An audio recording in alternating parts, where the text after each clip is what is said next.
Fala, queridão, preparado aí para nossa segunda aula, nosso segundo episódio, agora a crise anos 70, saindo da crise da Grande Depressão. Como é que a gente vai estruturar essa aula? Vamos pensar numa coisa que simplifique e nos ajude bastante a entender. Vamos colocar em 6 grandes tópicos que são importantes para a gente entender esse nosso recorte temporal que vai dos anos 30 até os anos 70, quando estoura a crise.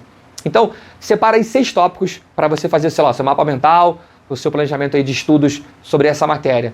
E esse é um período riquíssimo para as provas de vestibular. No tópico número 1, vamos colocar em ordem para facilitar? Então vamos lá, deixa eu pensar aqui. Bota no tópico número 1, New Deal. Aí no tópico número 2, a gente vem falando de keynesianismo. No tópico número 3, vamos falar ali de Segunda Guerra Mundial. Aí no tópico número 4, coloca Bretton Woods. No tópico número 5, coloca a OPEP, que já vai ser lá o final do processo. E o último tópico, de novo, o mesmo tópico que falamos na aula passada, da crise de 29, o Fed, o Federal Reserve, o Banco Central Americano. Esses 6 tópicos já servem para abraçar todo esse período, claro, fazendo um resumo. Na aula de aprofundamento a gente coloca outros elementos, mas esses são fundamentais para a gente. Vamos começar do começo, mas vamos voltar só um pouquinho.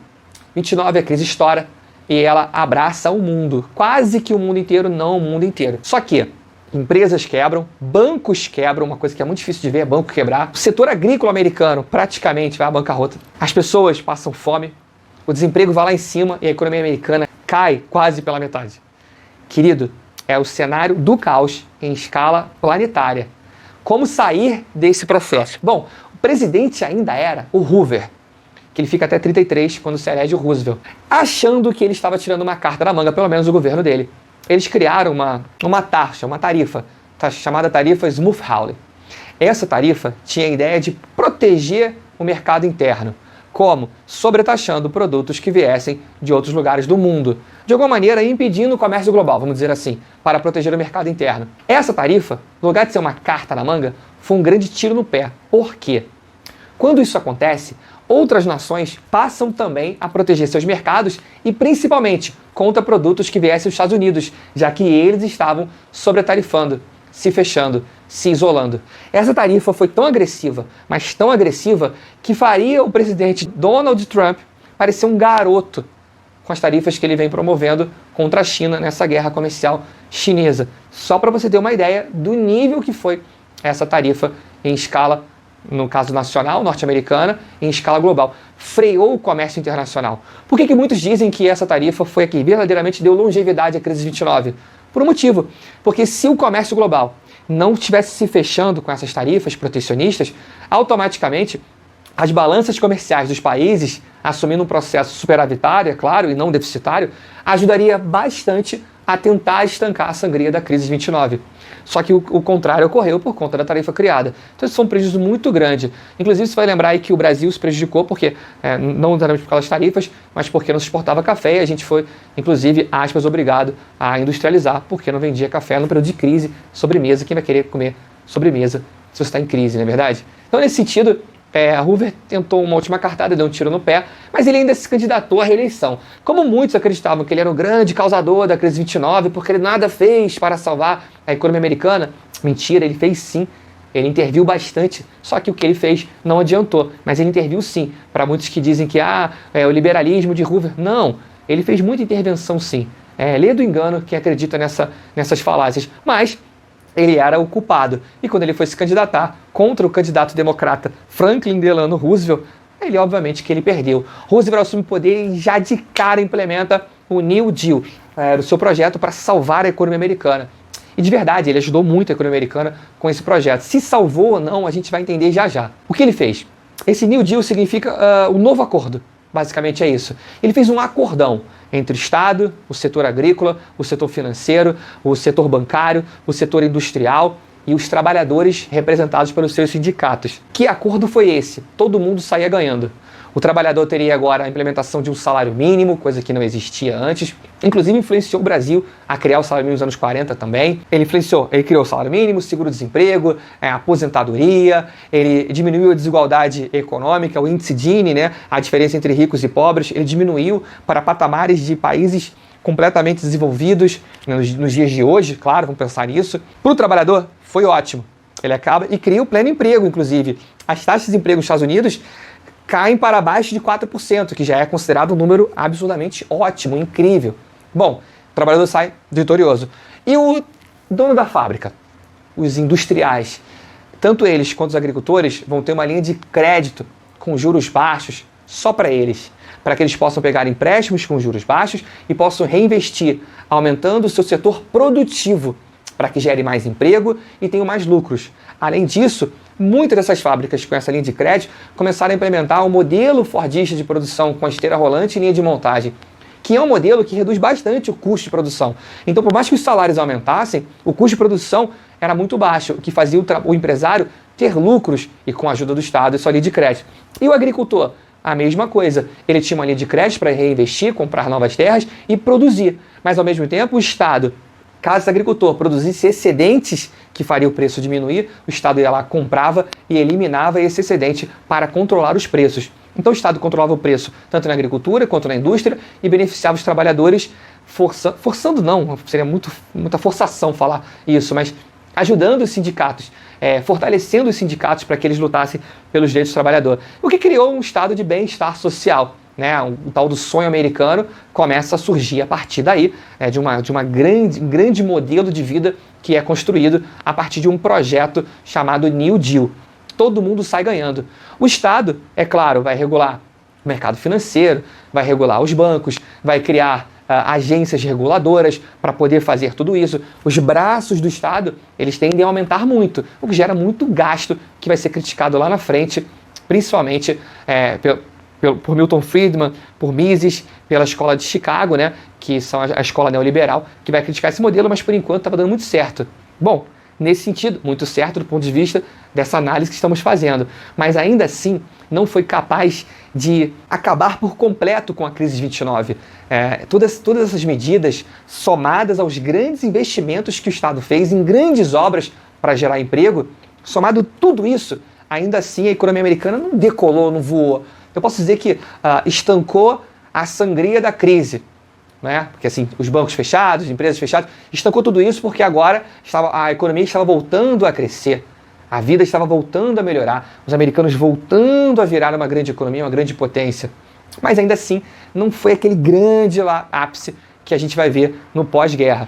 Para muitos, quando começa a guerra, e aí no final da Segunda Guerra Mundial, aí sim os americanos saem verdadeiramente da crise. Então, a gente pode dizer que o New Deal ajudou a estancar a sangria da crise de 29 e o final da Segunda Guerra Mundial, com um preâmbulo da Segunda Guerra Mundial, que os americanos saem vitoriosos, do ponto de vista econômico, porque passam a vender máquinas, equipamentos, munição, uniforme, a agricultura também forneceu alimentos para soldados. Então, na verdade, a economia americana, que ainda assim não foi destruída, fora Pearl Harbor, não foi destruída por conta da guerra, não teve impactos físicos por conta da guerra. Então, os americanos saem vitoriosos, sim. E muito. E saem como a maior potência econômica do planeta Terra, com um modelo que estava dando muito certo. Bom, dito isso, é claro que o Roosevelt já estava percebendo que com o final da Segunda Guerra Mundial, os americanos seriam a grande potência. Ele teria que desenhar o mapa do mundo a partir das suas vontades. E o que ele fez?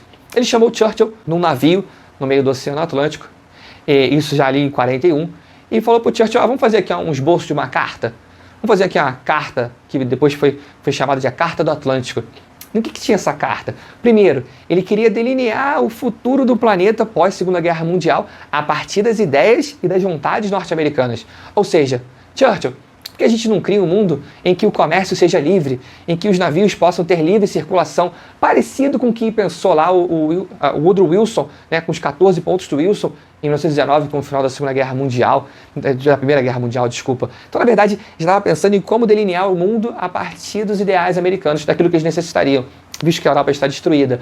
Claro que a partir dali, surge a ideia de fazer uma reunião, que foi em Bretton Woods, e o dólar passa a ser a moeda internacional, ou seja, o dólar passa a ser lastreado em ouro, que é o que a gente vai chamar de dólar-ouro, ou seja, e todas as outras moedas serão baseadas ou congeladas a partir do valor do dólar, o que faz com que o dólar tenha um papel sine qua non na economia global. Os americanos ficaram muito felizes com isso, mas lá na frente já vi que não deu tanto certo. Quer dizer, até hoje mas gerou um probleminha por conta disso, desse dólar-ouro. Mas isso foi interessante. Fora a criação do Fundo Monetário Internacional, que visa ajudar países e economias que estejam com dificuldades de pagar as suas contas, suas dívidas, o Banco Mundial para reconstrução. Então, na verdade, eles começaram a delinear o novo mundo do pós-guerra. Quando vem a guerra, a economia americana bomba, explode, estão lá em cima, em outro patamar. Beleza, acaba a guerra.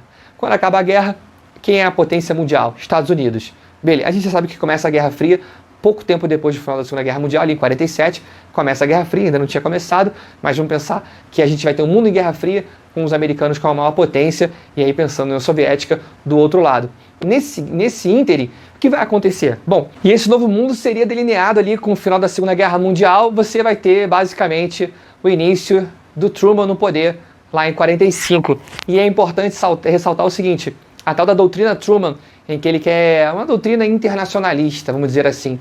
E nesse papel, ele já começa com saldo positivo para os europeus, que precisam se reconstruir. Então, você tem o Plano Marshall, que é um plano de aproximadamente, moeda corrente de hoje, 100 bilhões de dólares para salvar a economia dos países, né, os vitoriosos da Segunda Guerra Mundial. É claro que parte do dinheiro, não do Plano Marshall, mas uma outra verba, vai ser colocada na Ásia, especialmente para salvar o Japão também, que também tinha sido destruído. E vocês devem lembrar das 2 bombas nucleares de Hiroshima e Nagasaki pelos próprios americanos. E os japoneses tiveram que aceitar, né? Vai fazer o quê?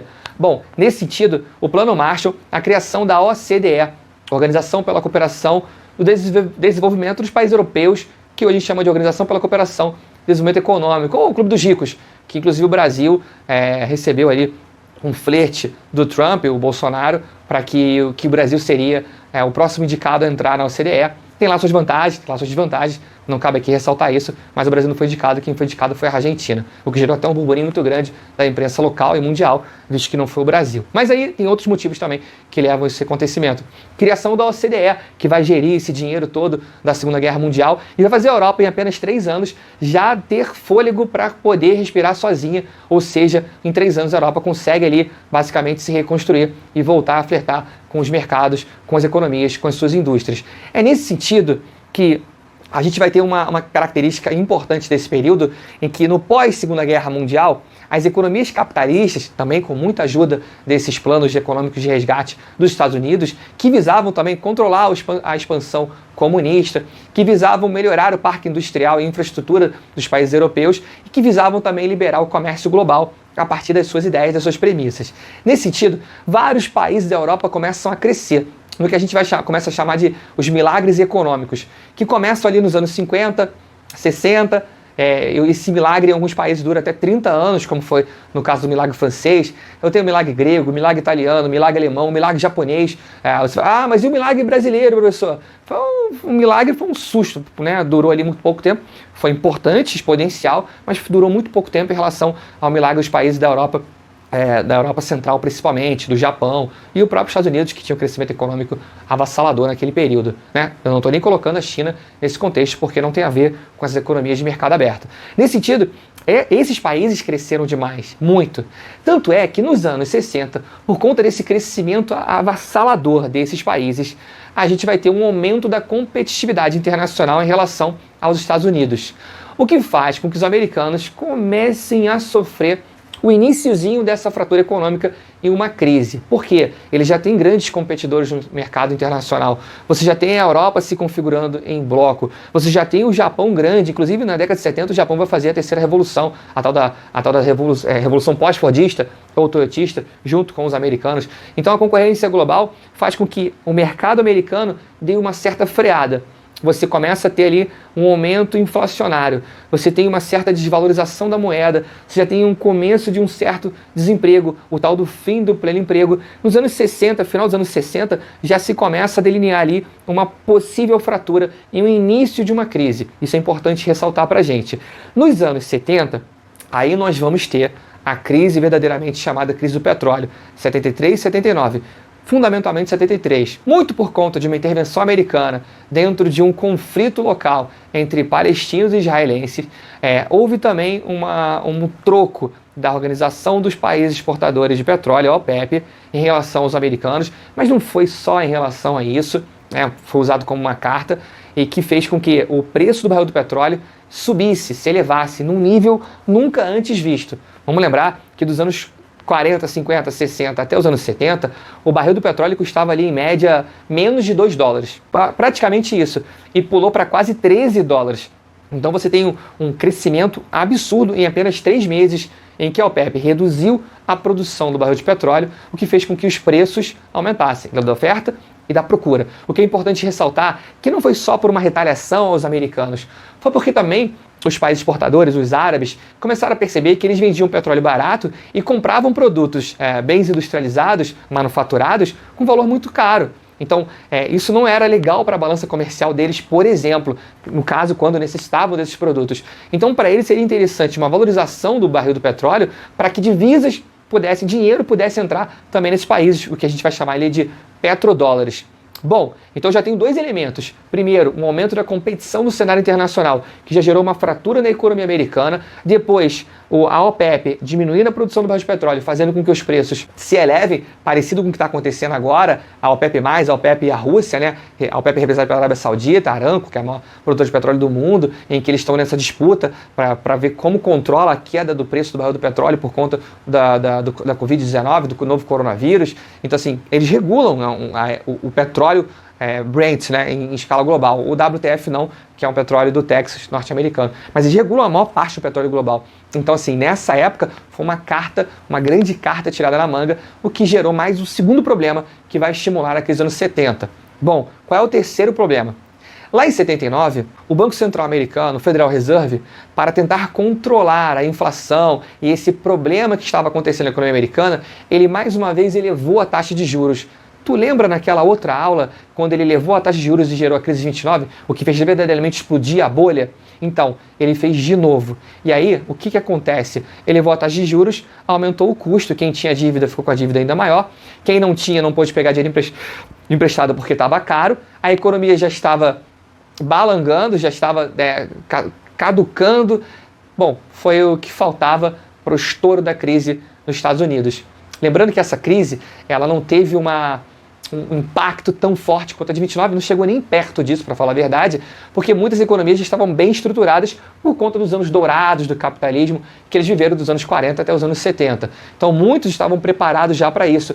É claro que gerou desemprego, é claro que gerou um decréscimo do comércio global, é claro que gerou um prejuízo grande para os americanos, lembrando que as economias dependiam muito do petróleo, reduziu o número de venda de automóveis que dependiam da gasolina, que é um derivado do petróleo, algumas indústrias pereceram muito e os produtos ficaram mais caros, porque boa parte da produção global depende de petróleo, até a produção agrícola. Então houve uma crise inflacionária muito grande nesse período. E aí nós temos, além disso tudo, um outro elemento que é muito importante e que eu não falei. Ali já em 71, o presidente Nixon, muito pressionado também, ele rompe com o acordo de Bretton Woods unilateralmente, chamado de choque Nixon. Por quê? Ao fazer isso, ele tirou o dólar lastreado em ouro e transformou o dólar numa moeda fiduciária. O que significa isso? Que não tem lastro em nada, nem em ouro, nem em prata. Quanto essa moeda vale? Ela vale o quanto confiam nela, ponto. É isso, é o que ela vale. Claro que é uma moeda muito importante até os dias de hoje, mas já se pensa muito em tentar substituir o dólar por uma outra moeda ou um outro sistema que não se sabe ainda qual seria. Então, na verdade, quando ele rompe com Bretton Woods, ele traz o mundo para aquele cenário do pré-guerra, que era o cenário em que as moedas tinham câmbio flutuante. Ou seja, cada moeda vai ter uma oscilação, o que dificulta bastante o comércio global, desregula a economia global, que esse é um grande tiro também que vai estimular essa crise. Então a gente pode dizer que essa crise, primeiro, por aumento de competitividade do mundo no cenário global, né, o cenário capitalista global, o que afeta muito o mercado americano e as indústrias americanas. Segundo, Nixon rompe com Bretton Woods. Terceiro, os choques de petróleo, 73 e 79, que são importantes. E por fim, claro, a política americana do Federal Reserve de aumentar a taxa de juros para controlar a inflação. Isso tudo levou o mundo a uma grande crise. Para quem não lembra, o Brasil acabou com o milagre econômico por isso. Tínhamos uma dívida externa muito grande, por conta dessa crise planetária, crise do petróleo. A taxa de juros dos nossos empréstimos se elevaram muito e o Brasil tinha que pagar taxas de juros elevadíssimas, mal conseguia pagar as taxas de juros já naquela época, freando o nosso progresso, nosso crescimento econômico, vivenciado ali no período do regime militar ou ditadura militar, como você quiser chamar. Essa foi a crise do petróleo. Agora, e depois disso, como o mundo sai? O mundo sai com as mesmas estratégias, só que ele vai levar esse novo mundo para 2008, que aí sim é uma grandiosíssima crise. Então a gente vai falar na nossa próxima aula, tá bom? Bom, espero que você tenha curtido. Vamos para a próxima aula, que na próxima a gente termina 2008, 2020, encerra o nosso cenário crises. Um beijo e até a próxima. Tchau, tchau.